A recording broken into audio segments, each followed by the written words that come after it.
房是一家之主的天下，拥有一间漂亮实用的厨房是每一个人的梦想，但是它也是杂物最多、最难收拾的地方。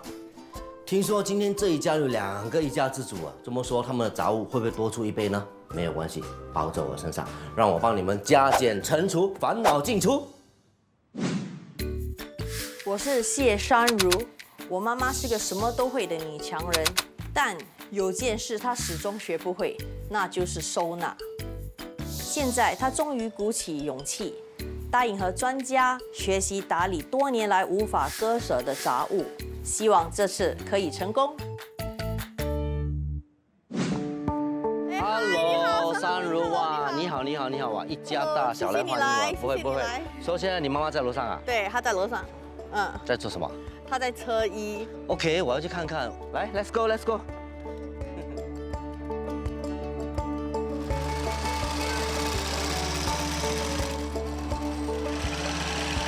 妈咪，你看谁来了？嘿嘿，司徒妈妈你好。谢谢你。哇，所以这个地方就是你妈咪做工的地方。对，她在这里裁缝。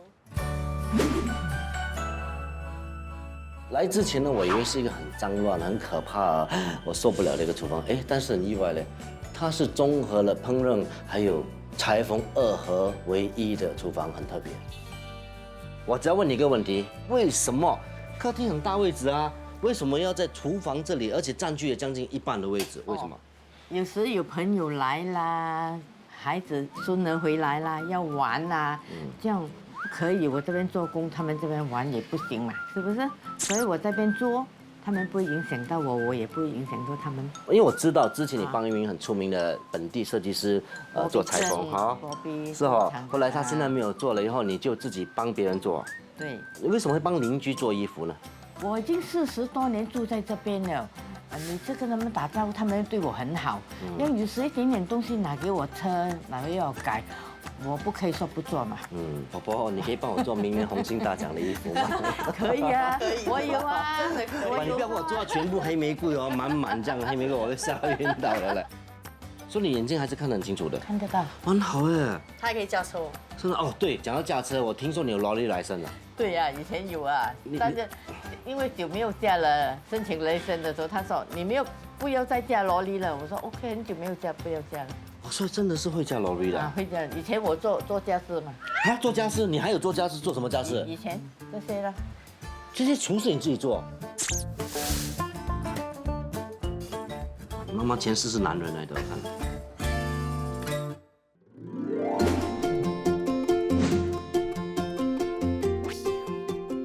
OK，你的厨房呢，其实有分界线，从这边开始呢，全部是裁缝的东西了。来到这边这一小部分呢，就是所谓真正厨房应该放的东西。哇，为什么这样多罐？连我要做饼的时候，你平时不收起来的话，要做饼的时候一个要1块钱呢。人家给他的时候呢，他就收起来。他送出去1罐，然后人家送他1罐，他就收起那1罐了。所以这些瓶罐都是人家送给你们的，然后你就不要丢掉。然后就好像循环这样，很好哎。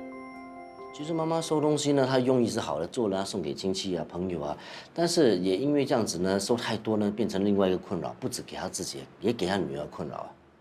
还有这个我很想问你一个，这个坏了要丢的，这个呢？这个还可以用的。又说这个还可以用的？可以用。但是你还有时间烘烤蛋糕吗？没有空烤蛋糕，但每个月我给它热一下，不要给它坏。不过这个东西它每年都需要去修理，就是花了50块，就是for新年的时候去烘焙，然后呢就坏了1整年，然后明年又再重新做，做到连那个修理的人都跟他讲说，你不要再还我50块修理了，直接把它丢掉算了。这个呢？这个上面主次可以，电炉不可以。司徒妈妈是一个很节俭的妈妈，真的。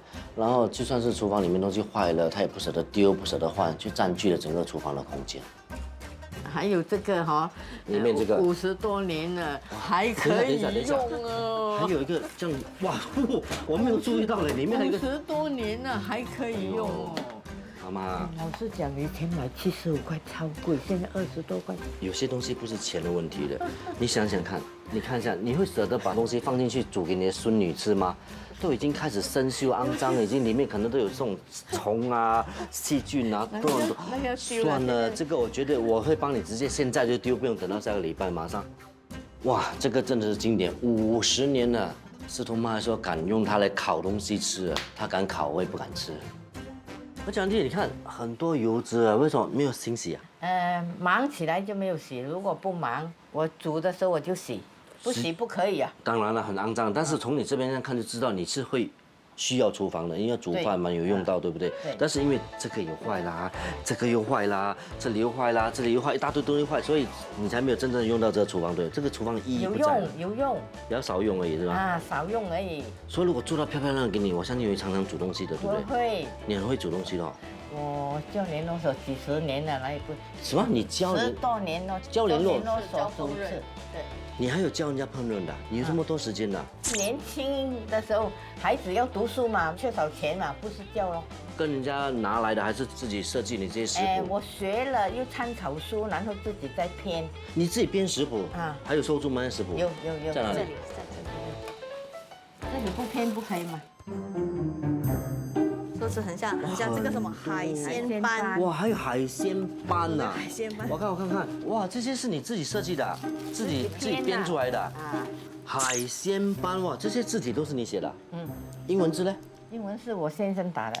哦，说你跟你先生一起合作做出。写了他就翻译。哦，真的很多哎。哇，还有香港全蛋面呐。妈妈真的很厉害，她不只会煮，她还会编那个食谱啊，把那食谱全部编在一起，分分钟可以出一本书。哇，还有上过报纸杂志啊！这个是联络所的吧？所以这个是你妈妈年轻时候，哇，还会做月饼哎。有啊，我也做月饼。你什么都会做什么都会做。妈妈上过蛮多报纸的嘞。她连 Christmas 的也有做。哇，真的太厉害！这个你妈妈。对。哇，真的太厉害了。哇，真的这些食谱啊，用10天10夜都看不完了。来了，进入我们另外一个很重要的重点呢，最难做的一样东西就是要舍掉一些东西，就是要丢掉一些东西。哪一些真的是多余的，根本不需要，甚至有些东西你都不记得它的存在的，对吗？还有哪一些？会。盘碗吧，那个10人桌的盘碗，就在上面这里，你看。哪里？我看。你看还没有用，然后你看它的 Tupperware， 他们讲说 Tupperware 不坏啊，所以就一直留，哇，太严重了。你看这些有里面的东西，我是相信说他完全没有碰的。你看买牛奶送 container， 买牛奶送杯，这些没有用的布，他就去剪成小块去做那个。我懂了，叫百纳贝。对，做杯。其实我妈妈年轻的时候也是有收这些，然后做了一大块给我们盖杯，这个我觉得很碎，而且这个我觉得可以收啦，因为也不很爱味嘛。所以3个款我点，对他而言没有浪费的东西，所以要什么要丢的，要你去解释给他听。我觉得还好哎，妈妈收的东西没有真的离谱到多到好像很多，好像毛巾也不会说收了一整箱，还是一整个厨房都是。我妈妈有另外一个习惯，就是人家在楼下丢的东西，她会拿回来。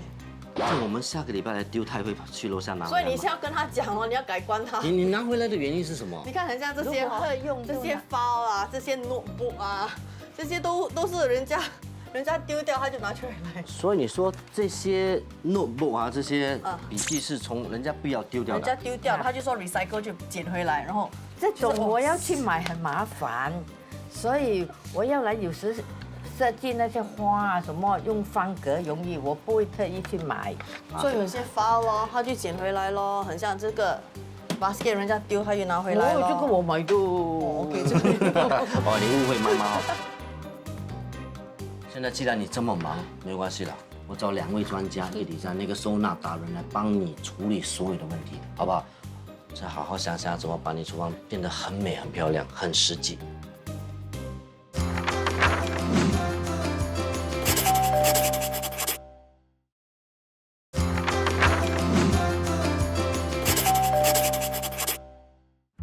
虽然说他们家有2位一家之主，但看起来所有东西都是司徒妈妈收的。哇，这位妈妈收东西的功夫是一流的。不过没有关系，2位专家已经准备就绪，就让我们帮他们解决厨房所有的问题。我是欧阳浩山，厨房是烹饪美味佳肴的地方，把它收拾干净，才能安心享受美食。我是 Thomas， 设身处地，以顾客的角度出发，为他们量身打造理想的设计，是我一直以来的坚持。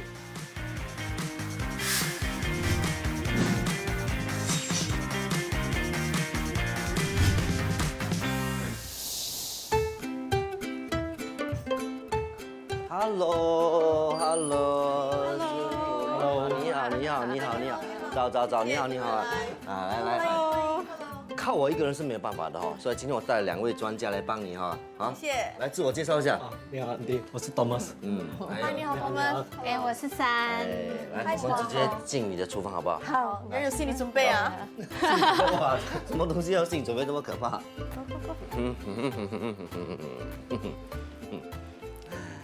来，好窄哦。来，2位专家，窄。怎么样？你觉得这个厨房怎么样？三，你先说。这个空间其实还蛮大的，只是杂物太多了，所以看起来就是很乱的样子。你呢？你看到没有？有点头晕的感觉。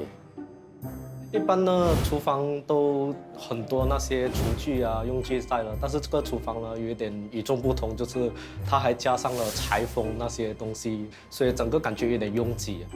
妈妈收东西哦是有一定的功夫，但是现在要看你的功夫，怎么把这个厨房改造得更漂亮？为什么呢？因为有一个要求，妈妈你有什么要求？裁剪、做车衣。人家厨房是传统的厨房，都煮菜啊、烧菜啊、煮饭的。妈妈还有一个空间是给她自己做裁缝的。你觉得能不能够把2样都融合在一起？有一点挑战性啊，这才好玩吗？我要求可以吗？啊哇，你要用哇，可以吗？来可以。我希望说可以那个工作室的桌子哈，下面是可以收纳它的布料，哦，收纳布料是。应该。因为它的布料真的很多。我觉得应该这个问题应该不大哈。妈妈呢？妈妈有什么要求？如果下面我不可以坐下来出图画图，也是一个问题嘞。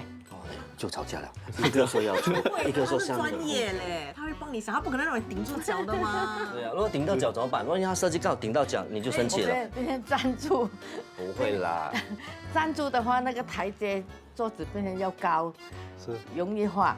但是吃饭的时候就不能够用到桌子。哇，这个是第3个要求，就是他的工作室哦，除了裁缝那个桌子，还让他吃东西了。对，这个第3个要求嘞，可以吗？不容易了，是不容易。他等一下慢慢要求，他讲说在那边煮饭，在那边睡觉，放个床，越来越多要求。如果是常常这样长，真的是可以睡觉的。哇，真的这个要求睡觉。如果真的有床的话，妈妈变成小龙女了，因为睡那个冰床嘛。然后找一个阳锅出来的。哇，那你上你就那个阳光。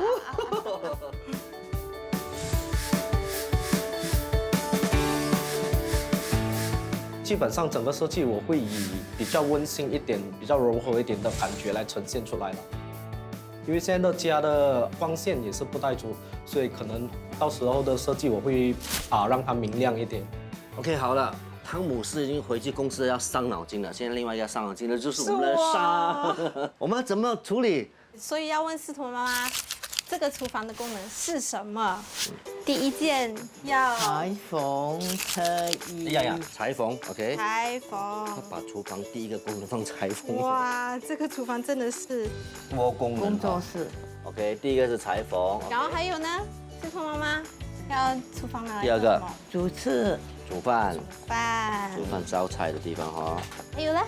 煮好饭吃饭。做工吃饭，睡觉小睡午睡都在同一个地方。OK， 吃饭。还有。然后就是洗衣，就是在后面哦。洗衣服的地方，对。妈妈的厨房主要就是4大功能，OK？对，裁缝、煮饭、吃饭、洗衣，OK？然后呢？所以下个步骤呢，就是把所有不属于这些功能的东西都移出去。那个第1个移出去的就是我啊，你们自己慢慢收哈。OK， 拜拜。OK， 我把你移走啊。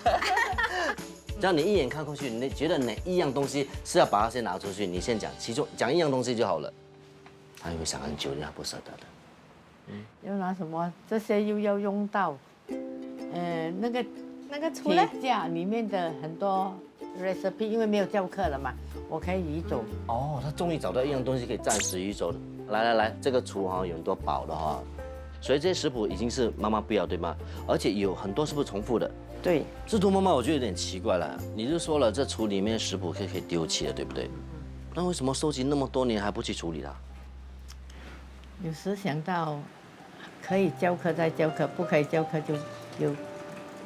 他还是有那个心，想说如果有机会，他还是想再教课。哦，所以就是留住。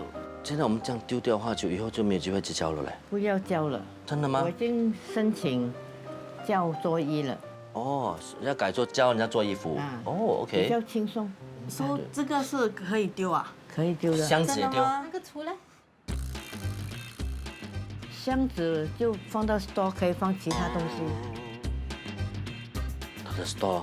他是说，如果你们要逼他丢的话，他的 backup plan 就是去塞起我们那个无法走路的那个。我们不会夸。张的，那个 store 你打开了，只能放一支牙签而已。那个位置，你看想有多窄，你去看就知道了。哎呦，我们去看一下。来，惊吓程度要开始了，准备好了没有？3，准备。关眼睛啊1、2、3。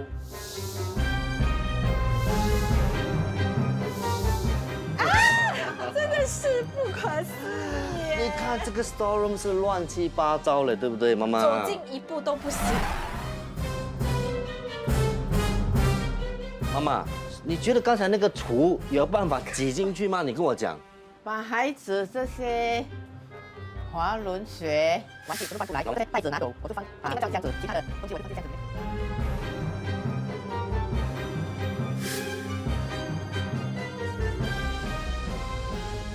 然后好像有点刚才是枕难头啊帮你妈妈解决这个问题那个枕头啊。那个孩子如果有回来要用枕头、抱枕，还有大娃娃， OK， 没有关系，这个你没有办法解决，我们等一下就会帮你想办法解决掉这个问题。相信我，加减乘除就是最强的地方就在这里。我可以想办法弄进去。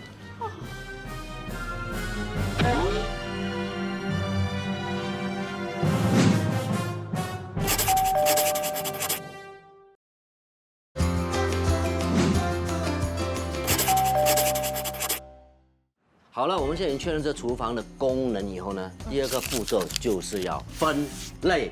好，我们现在一个区一个区来做，所以这个区上面我们可以看到有不一样的食物，食物要分不同的类型，比如说这个是奶粉嘛，都是饮料对吗？所以饮料应该跟饮料分在一起，不应该跟饼干放在一起。饼干是现在就可以吃的 ready， 我拿妈妈我拿。对，所以这个饼干就可以放这里。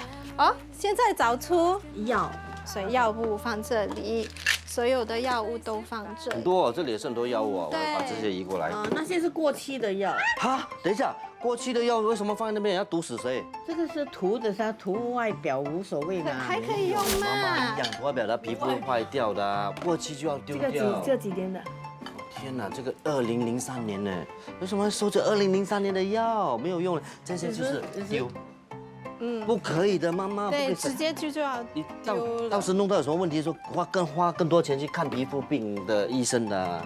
哇，这个是什么？哎，这个是蜜枣，蜜枣。那这是干干粮，干粮。对，干粮也是要有另外一个盒子。这个是放跟苹果一起吃的。跟苹果一起吃。哎，不要了，很久了。这为什么你还在收？请问这个什么的？为什么会有一壶？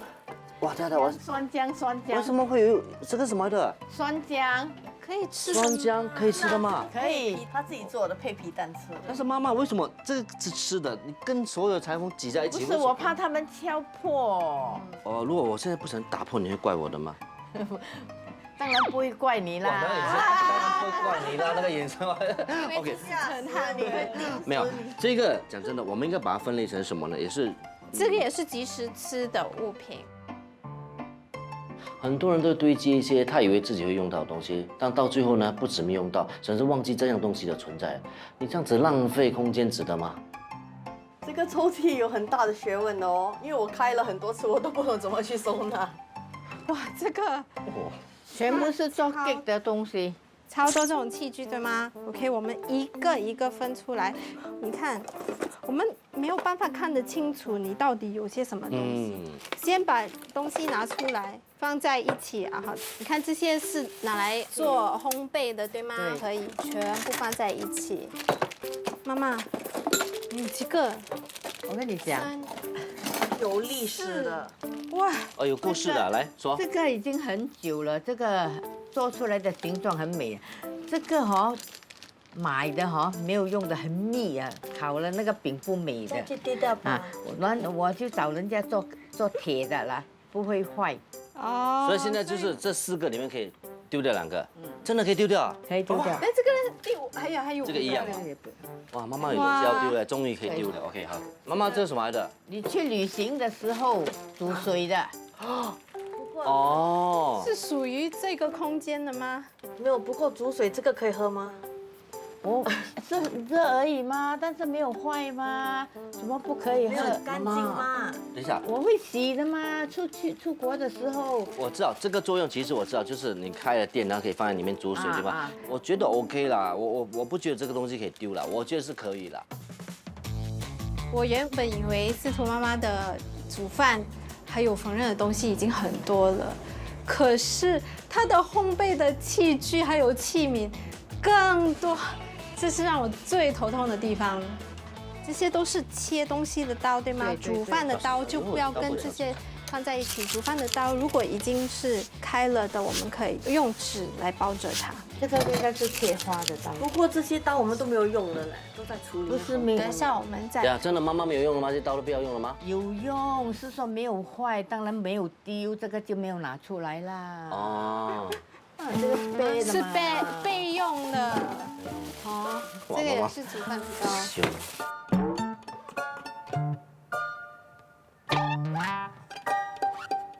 这个做什么？你说这个拿来做什么？这个如果那个喷水的坏掉，但是它的 size 一样吗？一样大吗？多数一样。什么多数？拿来给我看一下。如果是太长，你可以剪掉的嘛。就是这个是吧？这一罐是吗？所以看它的长度，肯定不可以咯。这边可以剪的嘛，可以剪的嘛，这边。所以如果改天再买小罐的剪一短啦，然后改天如果突然间买一根大罐怎么办？它有就 OK 了。但是妈妈每次买这种一定会瓶子它都一定有吗？那个有些没有的。哪里没有？有啊，有 spare 的罐的，好像没有这个的。是吗？真的吗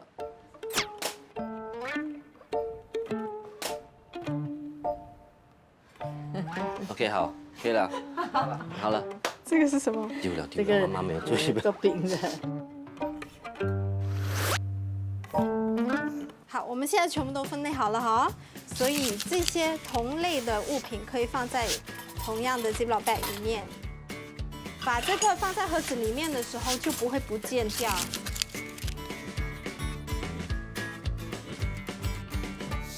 在收拾的过程中，我发现司徒妈妈的烘焙用具比煮饭的用品多出很多。我会建议以3:7的比例来分配这2种类型的器具所需要的储藏空间。什么东西？这是什么东西？这个我就去中国看病的药了。你都不懂在哪里，你都放了这么久都不懂在哪里，你要吗？来看的时候就有了。不过你根本都不懂在哪里，你都刚刚才看到我的这个袋，你才讲你要。这是什么东西？这什么东西？丢了，这个字太小，我不要，我要那个大字你的。送这么多这个干嘛？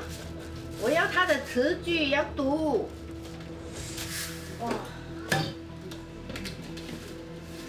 达人，山呐，是这样吗？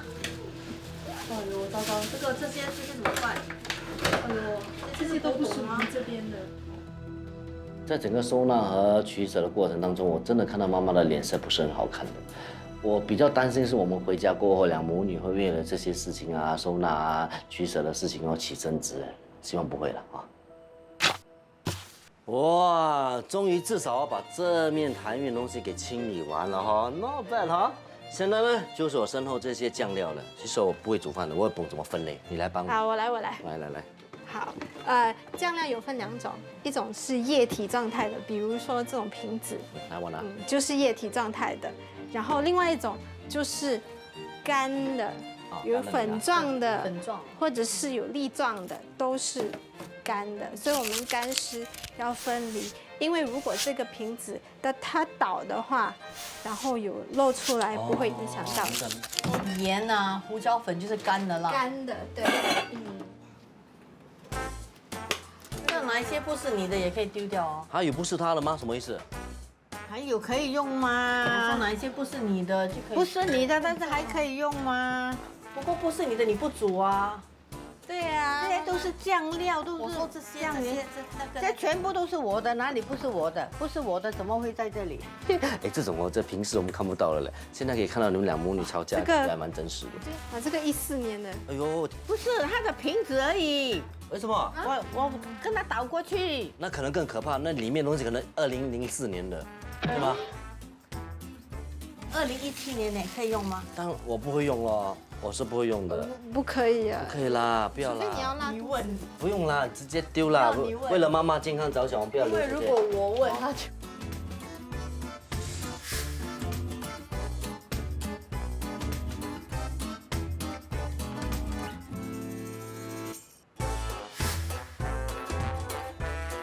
哎呦，我都说了哈，是没有错的嘞，真的。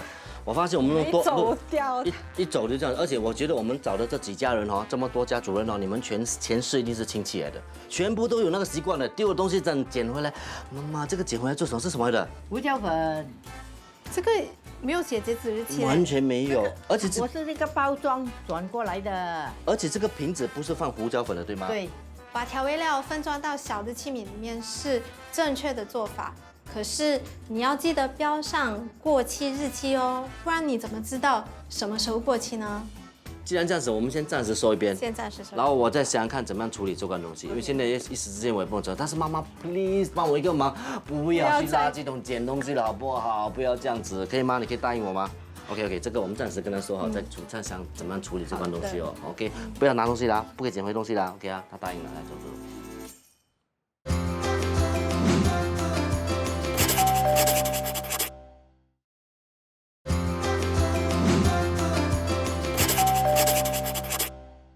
妈妈，这个时候呢是最痛苦的时候，你会流泪的时候，这个时候就是取舍的时候，哪一些东西该留，哪一些东西该 say 拜拜。就摊单凭这个玻璃瓶子先说起好不好？这玻璃瓶子你一眼看过去，你会留几个，丢几个？那小瓶的就可以丢掉，什么叫小？那种小的小小个的。小的以前装过。像我只看到只有3、4个是小的，其他都要收啊。可是安迪地方有限哦。那个蓝色瓶盖的那个你要吗？这个比较大个的。不要了，不要这个大太大，太大不要。不要太大，不要太小，中间的就好了嘛。像我一眼看过去，中间的不到10个，所以好不好？这样子，玻璃瓶跟 plastic 瓶一样3，我们都是以中间的收的 size，对大小的我们丢。好，这个呢？这个什么的？这个 double way 全部是 double way，只有 double way 的盖的，什么 double way？有下面有 double way，可是有还是泛给很黄多。了啊，都泛黄了，你看有还要吗？留一半不，要了，黄色的不要了，整个拿掉，好吗？可以可以。你看妈妈的眼神，可以。可以。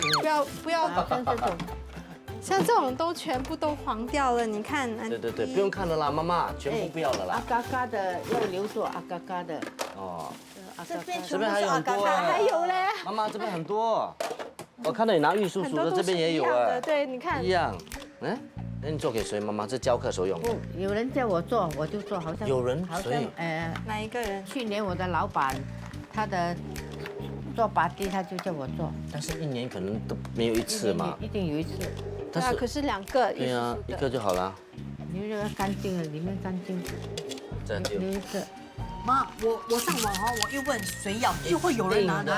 你这些上网有人要，我要给那种有用的人用。对，有人，人家既然会上网跟你买的话，基本上是会用到嘛。现在比较头痛，一眼看过去就是应该是这个，我觉得这个很占位置。对。你觉得哪一些你可以不要的？买的时候就贵喽。对，现在不是不要，妈妈不是不要给你留，我们留一些，剩下不要的就不要阻碍位置嘛。就让他过去吧。看看谁要了，上网看谁要给人家来拿。哦，如果人家要的话，你会给他们哦。好，妈妈针对这边，我觉得这些都是同一个家庭的，来选，年年有余，还是一鸣惊人，还是哇旺啊？啊，来妈妈选，给你选，不要讲没有了，选。那边没有了，不用看了你。上网看有人要拿去了，不是真的啊，全部啊，你不要啊？不要，反正我也是老了，也做不了多久。其实很多长辈都有这个习惯了，就喜欢收一些囤积一些以为自己有用的东西，然后又不舍得丢东西。OK， 我是觉得这样子啦，我完全了解这个心情。但是如果今天不开始，就永远都没有机会开始了。早一点开始就是一个好的开始了。哇，妈妈，我要给你掌声鼓励鼓励的。你看，你看，一半哦已经处理掉了，捐出去给需要的人，然后剩下就是这一点点，跟刚才整箱满满，你看差别在哪里？对呀、好，妈妈，现在呢，我跟珊已经把基本的一些该教你们的教了哈。现在呢，就是剩下的工作就剩下给你们两母女好好的去把它处理好，可以吗？好，答应我啊，整个过程不要跟女儿吵架。啊，你也不要这样子跟妈妈吵架。啊，然后把这个床收拾干干净净、漂漂亮亮，该有留的留，该舍的 say bye bye，OK， 好不好？做到了哈。做得到。最开心的是女儿嘞，我也替你感到高兴了。这个你们有用吗？ One day we'll both have rocking chairs. We'll take our 我的天哪！你看，我已经收了这么多纸袋，还有这么多纸袋。我妈妈的朋友 ，Hello。 memories that these walls can hold. This place, it finally feels like home. This place, it finally feels like home. This place, it finally feels like home.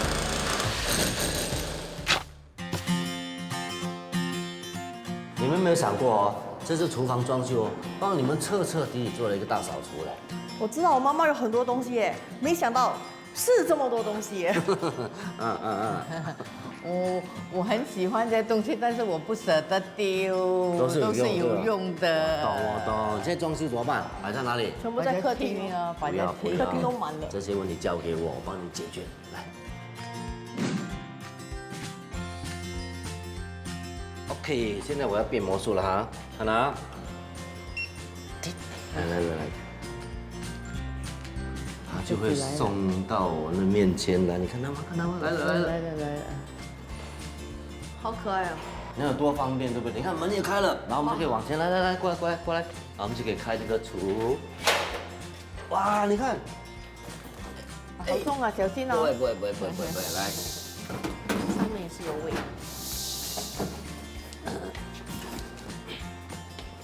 OK， 好了，怎么样？满意哦？咱们关门啦。全部自动化。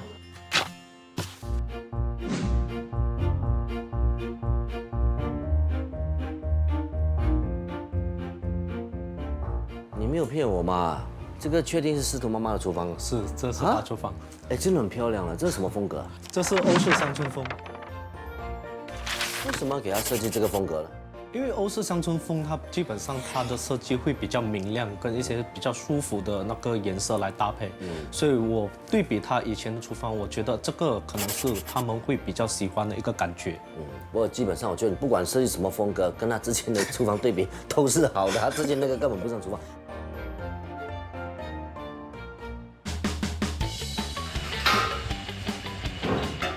司徒妈妈有一手好厨艺，但是之前却因为厨房很多东西坏了没有修，也没有空间让她有大显身手的机会。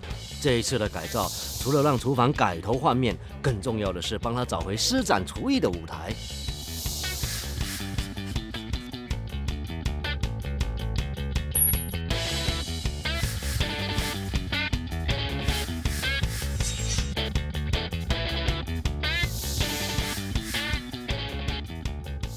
他们好了，要好了，妈妈请进来。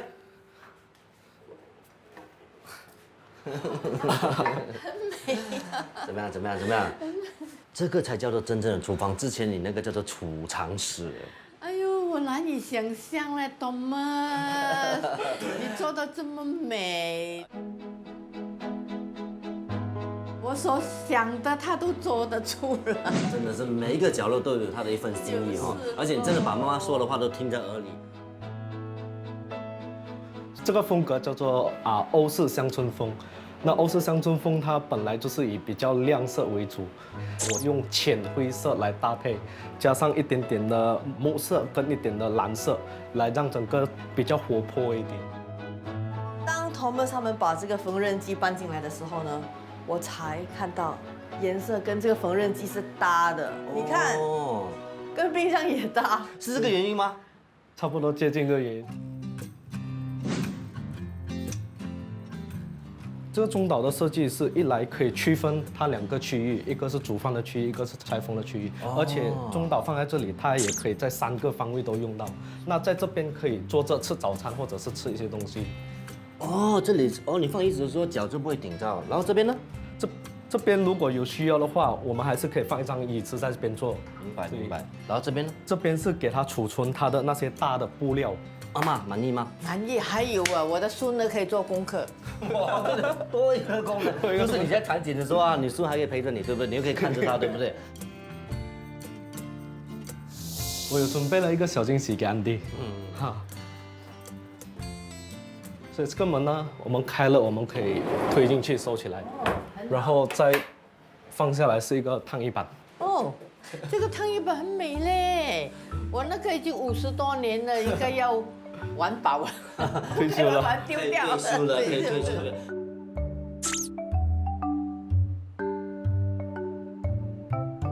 还有这个背砖，我用的那个形状是一种布料的那种条纹的纹理。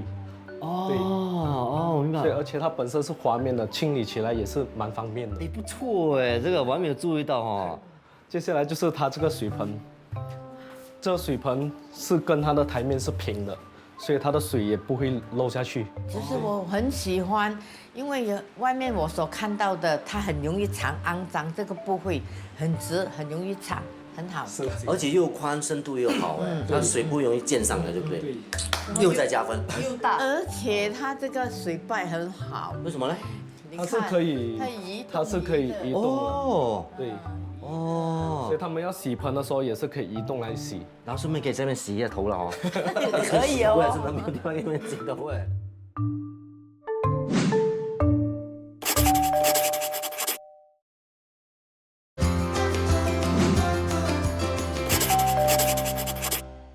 OK， 珊，我们之前呢做过客厅啊，做过房间，厨房呢第一次。我现在很多观众啊跟我一样，也是要知道厨房到底怎么收纳，因为厨房感觉很多油腻腻的东西，然后有水啊，有干粮一大堆的，要从何收起啊？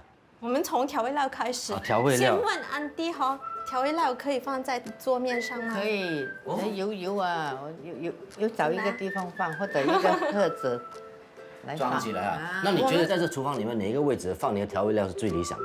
那个够吗？这样少位置够吗？应该是够，大罐的我们就可以放下面。对了，妈妈说的没有错，就那种小容量的我们可以放在这边，大的比较油大的啊，话，我们就要放在橱柜里面。所以要放在上面啊。放在上面，因为等一下我有一个小贴士要教大家。真的吗？OK， 我要学真的。那我们请小帮手把这个调味料先给我们了啊。哇，哎，说多不多哦，说少也不少哦，但是有大小分类，对吧？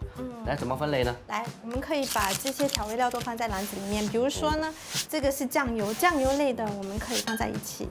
麻油也算是吧？对酱青哈，酱这青。些也这个也是。就大概是这样子。好，为什么要用篮子呢？就是当我们要用的时候，就是把整个篮子拿出来， OK。然后用完了之后，就可以把篮子再放进去，那台面就是永远保持干净。最好就是用塑料的篮子，因为肮脏的时候我们就容易会清洗。好，然后中间呢，如果再有空位的话，就可以少用了啦。不要少用的，不用拿进来。我不懂为什么我们在做这些所有东西的时候，我一直感觉妈妈脸是疑惑的，好像很多问题，你是不是有东西要问？因为这边腌肉，我要跑过去那边拿那个小小罐，腌，这边又拿，变成距离太远没有统一在一区。如果要的话，小罐的东西也可以照样用篮子放在这里的。所以碰到这种情形的话，应该是听取妈妈的，还是你的方法比较好，还是两个方法都可以？其实那个空间可以放，比如说其他的干粮都可以。哦，妈妈其实删了一件事，本来想说在这里放一些盐啊、糖的之类的，然后如果你觉得你要在这个地方做，我觉得 OK， 这里还是可以放干粮啊，比较少用的，还是可以的，灵活性的嘛。只是但是千万不要放你的裁缝的东西在这边就可以了，OK 啊。这些比较大罐的油呢，我们倒出来之后成一个小瓶了，对吗？这些大罐呢就放在最高处，因为我们最不常拿到的。哦。其他类型的食物也可以用同样的方法收纳。食品分类好之后，可以放进不同的收纳盒，再放到橱柜里，把比较少用到的物品收纳在比较高的地方。第二个我们要做的就是厨具，就是那些锅铲啊。那我们需要这些小盒子、容器来摆放，对吗？那这个呢非常好用，为什么呢？就可以把常用的锅铲啊之类就可以直接放进去了。哦。这些比较常用的，好像过滤网啊、打蛋器，就是盛饭的这个弄那个煎鱼啊、煎豆腐之类的常用的东西，我们就要摆出来。摆在哪里？摆在哪里？就是在这个。做一个教我就知道了。就是了，我就奇怪这个泵做什么好？放毛巾。如果洗完了筷子啊这些东西都可以放在这面的。对。然后这些比较少用呢，我们就把它放在抽屉里面，而且抽屉一定要有间隔。但是要怎么摆放才是最正确的位置呢？那收纳盒呢，尽量我们要就是直放。为什么呢？因为这样子开抽屉的时候，如果有人在后面，我们只要开一点点的抽屉就可以直接拿得到。哦，明白。对，这个比较大的收纳盒呢，可以拿来放刀子。就比较小的物件，我们也可以就是放在小的收纳盒里面。OK， 这边虽然是小的，但是也有所谓的一些比较长、比较短，可能长的我们就可以放在比较长的位置，对吗？对。好，那接下来我们要做什么呢？接下来我们要做锅子。做什么的？这个是我的秘密武器哦。多秘密武器，这做拿来做什么？好像拿来按摩很舒服这样。这是拿来做什么的？这个我们拿来放锅盖。哦，锅盖，然后怎么用的呢？记得我之前有教过，东西要立着放，对吗？是的。所以这个东西就可以让我们立着摆放锅盖。对。妈妈，你知道为什么要立着放吗？哦，容易找。大盖小盖永远，如果以前这样放的哈，你要拿下面的盖，你要把上面翻才拿下面。妈妈明白这个道理哦，很聪明哎。所以这个要放在哪个位置？刚好上面下面比较好。这个我们可以放在下面。哦 ，OK。锅盖从大到小，左到右。这边还有一个更大的，还有一个小的。还有多一个。这个都是小的。锅盖收完了之后，我们现在可以整理所有的锅子。锅子因为它的体积很大，是，所以我们一定要放在一个比较大的空间里面。只是一个小问题上啊，比如说我们常用的这个几乎每天都要用啊煮的，是不是给我们洗完就可以直接放在这个位置，会更方便？我不晓得，可以吗？可以，这样算是一个其中一个收纳方法吗？但是不要放多过一个锅。对啊，所以我们把这个常用的放在这边 OK 了，妈妈好。可以。好，处理好了。好，我们的锅子处理好了之后，接下来我们就要把其他的东西放回橱柜里面。 OK， 好。我们可以用收纳盒子把食品和冲泡饮料分类好，然后摆放在比较容易拿取的地方。马铃薯和洋葱我们可以放在袋子里面，然后挂在吊杆上，方便取用。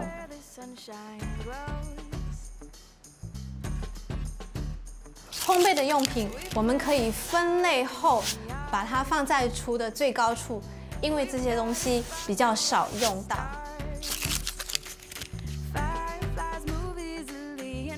裁缝的用品只要按照司徒妈妈平时使用的习惯摆放就好了。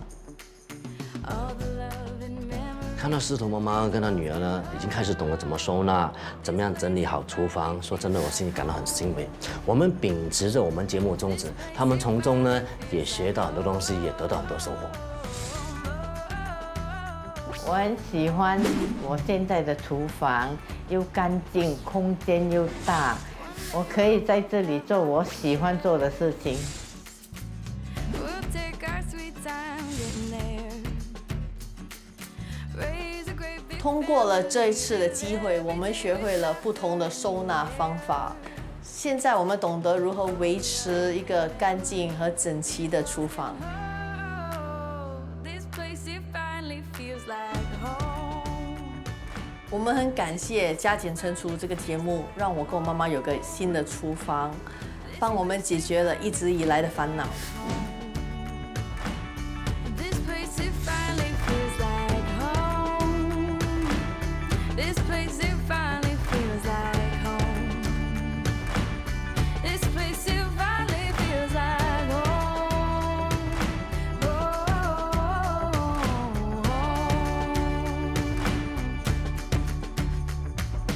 All the love and memories that these walls can hold. This place, it finally feels like home.